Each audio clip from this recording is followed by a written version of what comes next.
Hello again. Right. Having said about accommodation, your first one will be Roncesvalles, Ronsanvo, when you go over the mountain and down to the other side in Spain. And at the office, you'll be given one of those as well. Okay. And this was my best piece of information, because you don't want to get somewhere and not knowing where you're going to go, or you're going to have accommodation. You need to sleep, you need to rest. You've just done a marathon basically. And here it is again. I'm not going to give you all the details on there. When you get it, you can read for yourself. The accommodations you're going to get are hostels, which is going to cost you a little bit more than the albergues. The albergues are the ones that set for Pellegrinos, you and I. And what there will be rooms like, whatever, your bedroom at home, but there'll be bunks in the corner. And depending on how big it is, you're going to have 6, 7, 8 people, 10 people sleeping in the same room. I'll talk about what goes on when people sleep in the same room together later on. This is just to share about the accommodation. So accommodations you can expect all the albergues, which are going to be your cheapest, okay? And your cheapest will be anything from about €8 below maybe to about 20 and more, depending where it is. Yeah. So, and obviously demand, if there's only one there, everybody's going to go down there. They might put their price up, but they don't do that because they want pilgrims to come back to them. Therefore, they don't take advantage of you. But be prepared to pay anything from 8 to 10 to 20 euros. Okay, 8, 10, 20 euros. Right. So these are the albergues. If you go to a hostel, which is a bit more private, what you will get is, you get a bit more luxury. Let's call it that, because you'll discover what is luxury and what isn't. Yeah. And the hostel is going to be a bit more accommodating, but it's also going to cost you more. Yeah, 25 euros onwards, or whatever it is, whatever they want to charge you. Now, if you happen to be in a big town, say Burgos, Lyon, or wherever, when you're going to be passing these places, you might decide, okay, I need some luxury. You can book into one of the hotels, and then you become a tourist. And once you are into one of those hotels, you'll pay whatever the price is they want you to pay for one night, and that's anything from, your £110 or whatever it is, below, depending on how luxurious you want that stay to be. All right. So the thing is, the El Camino Frances is very popular. Therefore, you're going to find albergues everywhere you go. So each time, if you follow this list I've just shown you, each time we'll have about 6, 7 albergues down there. So it's up to you, if you're going to follow this religiously, to find one of those and then stay for the night. That is up to you.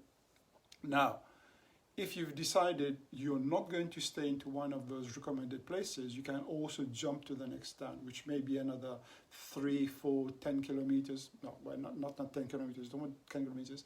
Let's say another 2 or 3 kilometers away, because you don't want to avoid the crowd. You may find another albergue who's got less people in it, a bit more accommodating in the sense that because they know they're out of the way, they might be a bit more comfortable in one sense, and more welcoming. They're all welcoming, by the way, but you may find a place, I'm not very much into this, because some of them are commercialized. Actually, I've come across them, and you don't want to stay in one of those places, because all they see you is as money, not as a pilgrims walking, doing whatever you want to do.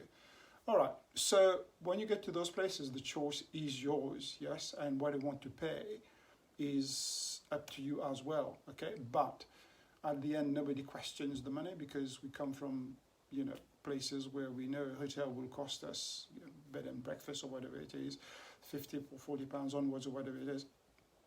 And then when you're paying 20 euros for something for a night, a bed for the night, you don't mind. Some of those places will also have breakfast with them. So it will be frugal, coffee maybe, and a piece of fruit, and then toast or whatever it is for the morning. That's it. So if you're looking for all this kind of thing, then that list will help you to see all this, how much it's going to cost, where it's going to be, if they do have breakfast with it or not, yes, and how many people stay in there, how many beds they have. Yeah, some of them will have, only beds. Where I volunteered in Burgos, they only had beds for 20 people. In Roncesvalles, where I stopped for the first night, over 170. All right, so there won't be any problem there. Okay, so these are the albergues, yeah, which you have to pay for. And then you have got your hostel, which you pay for, which is a bit more. But if you say, okay, don't have any money or whatever, you can still do it. There are municipalities albergues. Municipality meaning that's being run by the authorities as well. What that is very, very basic, and be prepared to go into a room, a long room that like a soldier's barracks, where you will have 50 people sleeping bunk to bunk down to the other side, but it will be your cheapest. That will be the cheapest. And some of them, as a rule, because it is municipal, are open the whole year. Albergues may close, but the municipality ones will stay open, because for people who are running, it's best for you to find that out if you're going to walk out of season. Okay, so municipality are going to be cheapest, and then you get your albergues, it's going to cost you more, and then you get your hostel, it's going to cost you more, and then if you go to a hotel for your privacy and luxury for the night, it's going to cost you whatever you can afford. That's totally up to you. Okay, so having said that, what else can you do? You're now walking and you still don't want to spend any money. Let's say in good weather, summer, you may decide, carry a tent with me, therefore you can stay out, camp outside and whatever, which is okay, but risky, because you never know where you're going to end up, and you never know if you're going to be on private land, you never know if you're going to be safe. All these have got to be taken into consideration, but whatever you're carrying with you, you're going to carry for the next 30 days, let's say, if you're going to the whole journey. And if you're going to carry any extra, I can assure you that by the second day, you won't even be able to lift your pack up. And by the third day, your body's going to be aching and everything else. So anything extra you carry, and I did that, Maga did that, I carried 3 times more than I should have, I think. And I was okay, I did it, but at the end my body did suffer by the time I got to Santiago. I did think, okay, maybe I should, all you need is 3 t-shirts basically, and I carried about 12, 15 with me, with shorts, trousers, etc., etc. It didn't work, yeah, that's the bad preparation, but I'll also do a video on that to show you what you can get away with. In good weather, you don't need to have all that. So there are so many things you can take into consideration to go. But there are other places as well where they will offer you a bed for the night, no cost. Yeah, these are the like churches and religious places. If you find them, I stayed in one of them. I didn't have to pay anything. I didn't have to, but I had to, donation. So I gave what I felt I should. I mean, everybody was charging £8-10. I think €8-10. I think I left €15 or whatever it is, because it is run purely from whatever people generosity. If you still don't want to pay anything, they don't say, okay, you can't stay here tonight, you can stay. But here's the thing, it was probably the best night I had there. It's at the same time there were no beds. You were just given a thin mattress that goes on the floor, and then you just had to find a space on the floor, throw it down there, and you go to sleep. Yeah, but you're so tired, you don't care. Except on the night I was there, somebody decided to play the piano and sing till about midnight, because some of those places have got rules where you can go in and out for 24 hours, and others says no, you can't do that. 10 o'clock. Burgos, where I was, 10 o'clock we put everybody to bed, so everybody could rest. So tomorrow morning you can start. But that chap was having fun, and these are the people you're going to meet who were having fun en route. And he decided to sing all night till about 12 o'clock, 1 o'clock in the morning. And then he came to bed and then snored.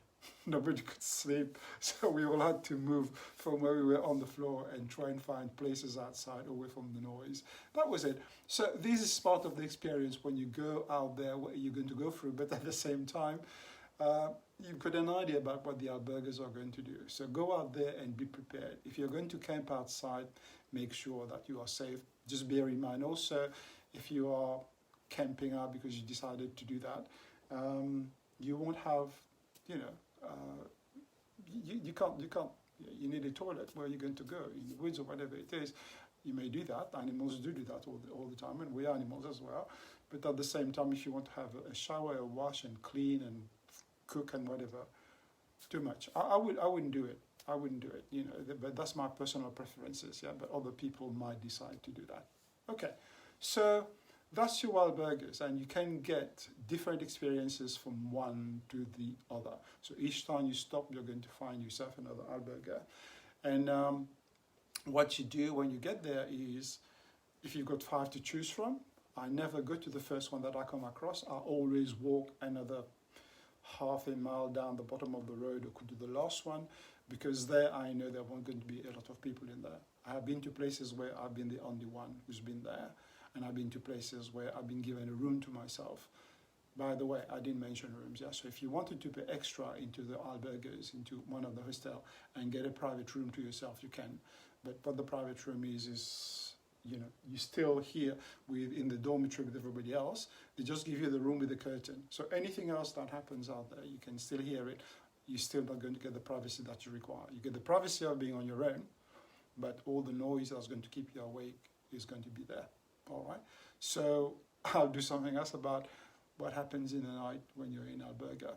But that is on your albergues, the addresses, this again, I keep emphasizing, is going to give you everything you require from A to B. But you plan your route, you do whatever you want to do. And one last thing on this is, because there are so many albergues out there, when you start to do your walk and you go from A to B and you decide you're going to stop, you will find somewhere. You know, that is a guarantee. You're going to find somewhere. Very rarely you say, oh, okay, you know, I've come across one place where I say, oh, we have got no room left, and then I had to go somewhere else, and I did find somewhere. You can find that, but here's the other thing. You can also call in advance. Yeah, so if you're, well, oh my God, I can't do this, you can also, the phone numbers are in there as well. So you can call those places and say, you need a place for tonight. Do you have one? They'll book it for you and whatever. They're not going to charge you any money or anything else for that. You go there and they've got your name and you get in.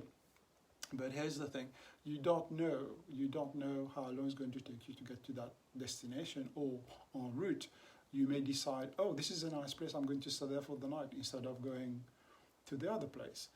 So you don't. But what does happen is those people are keeping a place for you, and then they have decided, okay, that person's coming in, they'll give it till about 7 o'clock, and other people are coming beforehand and being told there's no room. You've decided you're not going to come, you don't tell them, they lose the money for the night, and you deprive somebody from a bed for the night. That's all it is, yeah. So it's just something to bear about, you know, to think while you're getting prepared for your journey. But just bear in mind, you can call, and some people will accept reservation, and some people say, no, we don't take reservation. But having done the Camino Fracces, I can tell you that, you know, you will find somewhere, okay? So this is all about your albergues, places you're going to stay for the night. Enjoy that, and I shall come back to tell you a little more about the next item.